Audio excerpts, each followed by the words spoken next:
Türkmenistan'da 12 Mart'taki ilk prezident saýlawlaryndan bäri ençe günüň geçmeginden soň ses berişligiň dowamyndaky mümkin düzgün bozmalar saýlaw uçastygyna gelmedikleri basys edilýändigi dagy barada maglumatlaryň gowuşmagy dowam edýär. 15 Mart'ta Türkmen resmiýetleri giň ýaýran saýlaw galplygy baradaky habarlaryň arasynda Serdar Berdimuhammedowyň 72,97% ses alyp ýeňiş gazanandygyny eglan etdiler. Amerikanyň döwlet departamenti geçen senbe günü geçirilen ses berişlik boýunça beýanat ýaýradyp, Türkmenistanda erkin, adalatly we bählesikli saýlaw ulgamynyň üçin edilmändigini belledi.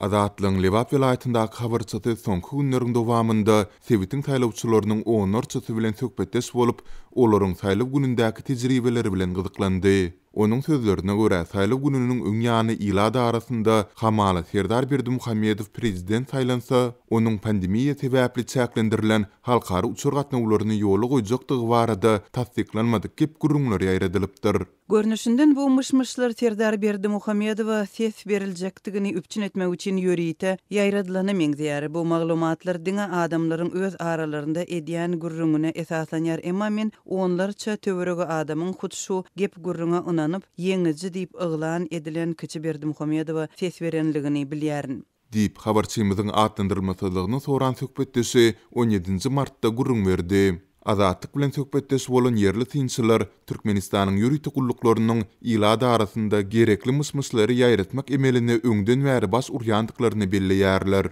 Olar ýürüýte gullyklaryň wezipesinden gidip barýan prezident Gurbanuly Berdimuhammedowyň oglunyň nowatdaky ýurt baş tutuny boljakdygy barada hem saýlawlardan öň ýylady arasynda gep gurrunlary ýaýratmak boýunça kampaniýa alyp barandygyny hem çaklapdylar.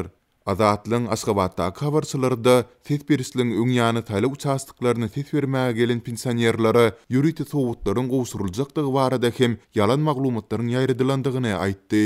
Gülkün Seri muňa ynanyp ses bermäge gelen köp boldy diýip Aşgabatlylaryň biri saýat bolan wakalaryny gurrun berdi. Habarçylarymyz saýlawlar bilen birlikde sesleri tanamak işlerinde hem açyklyň we aýdynlygyň üçin edilmändigini, munyň hem mümkin düzgün bozmalary sert döreden bolmagynyň mümkindigini aýtdylar. Azatlyň çeşmeleri 13 Martda geçirilen giýje bir vilayatda nädogry kandidata berilen sesleriň Serdar Berdimuhammedowyň bähwidine ütgüdilendigini habar berdiler. Mundan başga da saýlaw güni öýländen soň Aşgabatda raýat eşikli adamlar saýlaw uçastyklaryna gelmedik saýlawçylaryň öýlerine aýlanyp olara düşündiriş ýazdyrdylar. Paýtagtyň ikinji etrapçasynda raýat eşikli adamlar ses bermäge gelmedikleriň öýlerine aýlanyp şol ýeriň özünde bülletçiýene ses berdirdiler. Bu açyk edildi we kime ses beriljakdygyny elin görkezildi. Şeýle-de näme sebäpden saýlawa gelmänligi barada düşündiriş ýazdyryldy. Diýip bu wakalary başdan geçirenleriň biri 17 Mart'ta gurrun berdi. Mundan öň Azatlyň habarçylary saýlawlaryň öňü sirasynda saýlawlaryň dowamynda Serdar Berdimuhammedowa ses bermek, öz ýakynlaryny saýlaw uçastygyna getirmek barada saýlawçylara duýduruş berilýändigini habar beripdiler. Bu ağırlıkta garaşsyz Türkmen News nesiri hem öz çeşmeleriniň saýlaw güni ýüze çykaran mümkin düzgün bozmalary boýunça maglumat taýýarlady. Onda Azatlygyňda habar berişi ýaly köp saýlaw uçastyklarynda saýlawçylaryň pasportynyň umuman talap edilmänligi, käbirleriň birden-kä ençme bülleteni saýlaw gutusyna uklandygy bellenilýär. Şeýle-de käbir ýagdaýlarda eýýäm Serdar Berdimuhammedowyň ady saýlanan bülletenleriň gowşurulandygyna hem üns çekilýär. Türkmenistanyň merkezi saýlaw topory ses berişligiň dowamynda düzgün bozmalar boýunça arşikaýetlaryň gowuşmandygyny aýdýar. 15 Mart'ta Birleşen Ştatlaryň Döwlet Departamenti Türkmenistanda erkin, adalatly we bählesikli saýlaw prosesiniň üçin edilmänligi barada Ýewropada howpsuzlyk we hyzmatdaşlyk guramasynyň çykaran bahasy bilen ýalaşýandygyny belledi. Türkmenistanyň garaşsyzlygynyň 30 ýyllyk taryhyndaky 3-nji prezidentiniň inaugurasiýasy 19 Martda Aşgabatda geçiriler. İnaugurasiýanyň öňýany awtoritar liderler Türkmen saýlawlarynyň ýeňicisini gutlaýar. Türkmenistanyň köpçülikliň saýlaw bidirginçilikleri bilen geçirilen 12 Mart ilk prezident saýlawlarynyň ýygyny merkez saýlaw topory işden edýän prezident Gurbanuly Berdimuhammedowyň ogly Serdar Berdimuhammedow ýeňici uglan eden soň Berdimuhammedowlar Sewit ýurtlarynyň döwlet başlyklarynyň gutlawlaryny kabul edýärler. Tadıxanyň habaryna görä ata we ogul 16-njy marta çen Gazawstanyň, Gyrgyzstanyň, Özbegistanyň, Täjikistanyň, Azerbaýjanyň, Iranyň galyp etdi. Türkiýanyň, Belarusyň, Hytaýyň we Russiýanyň prezidentleri bilen telefonla gürleşip olaryň gutlawlaryny kabul etdi. Şeýle-de döwlet medeniýetyne görä 15-nji martda Gurbanuly Berdimuhammedow we Serdar Berdimuhammedow Birleşen Milletler Guramasynyň baş sekretary Antonio Guterres bilen telefon töhbetdeşligini geçirdi. Resmi habarda aýdylmagyna görä BMG-nyň başlygy Serdar Berdimuhammedow saylaw ýeňişi bilen gutlapdyr. Milletler Guramasynyň başlygynyň medeniýet gullugy bu telefon söhbetdeşliginiň mazmuny boýunça resmi beýanat çap etmedi. Türkmen medeniýetyne görä telefon söhbetdeşlikleriniň dowamyny Gurbanuly Berdimuhammedow öz kardeşlerine Türkmenistanda geçirilen saylawlar barada habar berýär we mundan beýle öz işini Halk maslahatynyň başlygy wezipesini işçiň dowam etmegi meýilleşdirýänini aýdýar. Ol soňra telefonu ogly Serdar Berdimuhammedowa geçirýär. Tadyxanyň habaryna görä liderler Berdimuhammedowyň ogluny saylaw ýeňişi bilen gutlaýarlar. Öz gedegine Serdar Berdimuhammedow gutlawlar üçin hoşarlyk sözlerini aýdyp mundan beýlekim işden gidýän prezident Gurbanuly Berdimuhammedowyň siýasatyny dowam etdirjekdigini aýdýar. Mundan başga da Berdimuhammedowlar 16-njy martda Belarusyň Aleksandr Lukashenkosy bilen hem telefon söhbetdeşligini geçirdi. Tadyha Lukashenkanyň keçi Berdimuhammedowy saylaw ýeňişi bilen gutlanyny aýdýar. Ýöne Lukashenkanyň medeniýet gullugy telefon söhbetdeşligi boýunça çap eden beýanatyny gutlaw sözlerini agzamady. Ýurtlaryň ýolbaşçylary iki taraplaryň gatnaşyklary ösdürmegiň häzirki ýagdaýyny we geljegini ara alyp maslahatlaşdylar hemde ähli problemlaryň hötdesinden gelinjekdigine ynam bildirdiler diýip Lukashenkanyň edarasynyň beýanatyny aýdylýar. Türkmen medeniýeti Lukashenkanyň beýanatyny çözgüdüne garaşlayan problemleri agzamady. Türkmenistanyň 12-nji martda geçirilen ýerki prezident saýlawlarynyň giň ýaýran düzgün bodmalar kölege saldy. Saýlawlarda halkara derejesinde altyn standart hasaplanýan Ýewropada howpsuzlyk we hyzmatdaşlyk guramasynyň demokratik institutlar we adam hukuklary boýunça edarasy Türkmenistany esasan syýasy pluralizm we esasy adam hukuklarynyň ýagdaýy bilen bagly aladalar sebäpli Türkmenistanyň saýlawlaryna synçy missiýasyny ýerbermezligi maslahat berdi. Şeýlelikde Ýewropada howpsuzlyk we hyzmatdaşlyk guramasynyň synçylary Türkmenistanyň soňky saýlawlaryna syn etmedi. Türkmen medeniýeti Gdanyň Türkiýe döwletleri guramasynyň hemde Şanxay hyzmatdaşlyk guramasynyň wekilleriniň Türkmen saýlawlaryna oňyň baha berenligini aýdýar.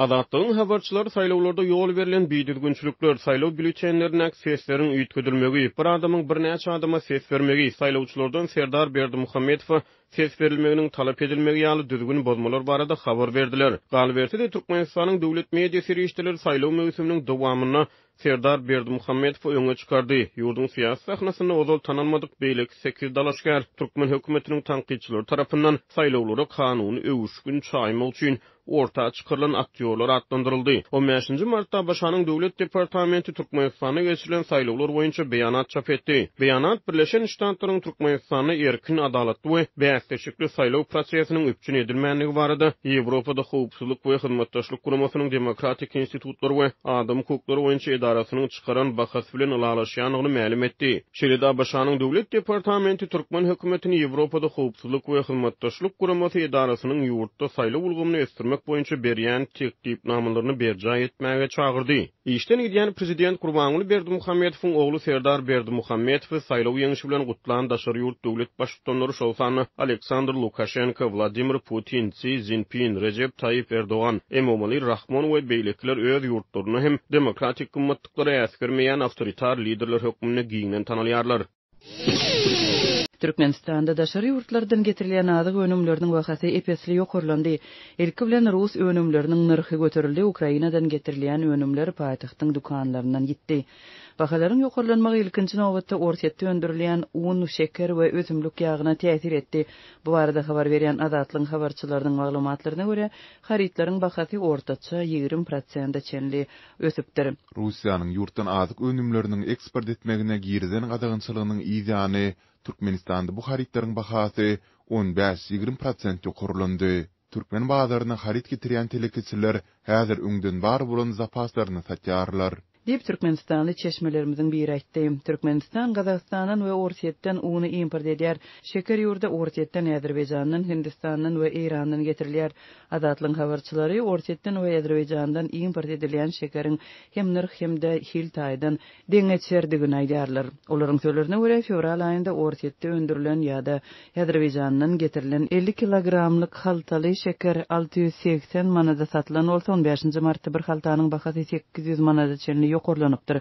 Türkmenistanyň Merkezi Bankynyň kursu boýunça 3,5 manat $1 barabar. Bahalaryň ýokarlanmagy ýylatyň uly böleginiň satyn alyş ukybyny ýene-de epesli çäklendirýär.